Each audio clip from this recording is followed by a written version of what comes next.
जो लोगों ने बाहर में है हम उसको छुड़ा के ले आया, हम कोर्ट केस करके छुड़ा के ले आया। अरे जो आईन है आपका, जो कानून है, इसको हम बातिल करेगा, हम इसमें हम चेंज करेगा। हमें नहीं मानेंगे, हमें नहीं मानेंगे, हमें नहीं मानेंगे। देखिए ये सब लोगों को सब अरेस्ट करके डिटेंशन कैंप में ले गया है, जेल में भर दिया है।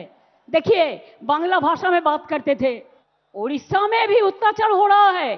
दिल्ली में যমুনা नगर में आप ইলেকট্রিসিটি কাট দিয়া কি করে ইলেকট্রিসিটি কাটলেন?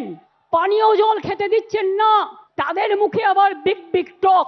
নির্বাচন আসলে ও ভাই রাজবংশী, ও ভাই মতুয়া, ভোট দাও।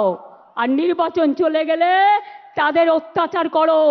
সবচেয়ে বেশি লোক দলিত তপশিলি আজকে অত্যাচারিত হচ্ছে এই ভারতবর্ষে, মনে রাখবেন বিজেপির স্টেটগুলোতে। काय विचार, कौन उत्तर देंगे?